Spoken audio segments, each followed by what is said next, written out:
According to legend, in very ancient times there lived an immensely wealthy lord in the Euphrates basin.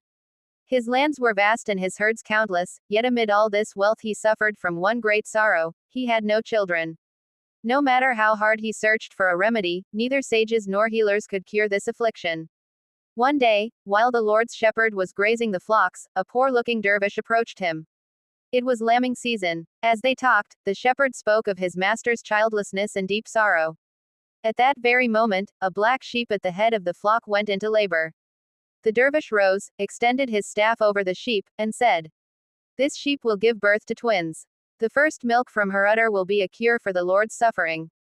If his wife drinks it, she too will bear twin children. Name one Murat and the other Fırat."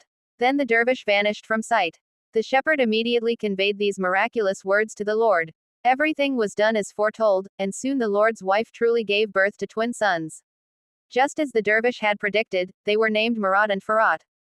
However, this happiness did not last long. The mother passed away shortly afterward, and the twins were left orphaned.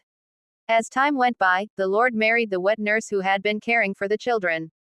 From this marriage a third son was born, and he was named Aras. The three brothers grew up together, but after the Lord's death the bond between them was broken. The feelings of brotherhood, both full and half, gradually turned into hatred. Murat and Fırat decided to eliminate their younger brother Aras. Aras was still very young and lived with his Azerbaijani mother. One night, Murat and Fırat carried out a raid. At the very moment they killed his mother, Aras, sleeping in her bosom, miraculously transformed into a green-headed duck and flew off into the darkness. At dawn, he landed on a rock.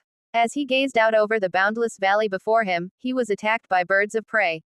To escape, he threw himself into the depths. The instant his feet touched the grass below, his cry split the earth open, torrents of water burst forth, and a great river was born. These waters carried Aras across the land to his mother's homeland, Azerbaijan, and onward to the Caspian Sea. When he reached the shore, the duck shook itself and returned to human form. It is said that even today, near the sources of the Aras River, one can still hear the echoing cry of the innocent Azerbaijani mother calling out, "My son, my son."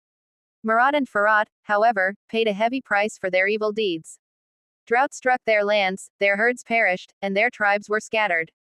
The people turned away from them. In fear and remorse, they went their separate ways. Murat took refuge in the caves of Mount Tendurik, and Fırat hid in the valleys of Mount Dumlu. Their tears were so abundant that wherever they fell, clear springs burst forth. These waters joined together to form the Murat and Fırat rivers. For this reason, the people of the region call them the brother rivers. These two rivers meet at the Kat area of Semizkazak district in Tunceli, forming the Great Euphrates. According to legend, the Great Euphrates flows into a hidden city beneath a vast desert and distant lands, yet it is said that great conflicts still rage there over the sharing of its waters.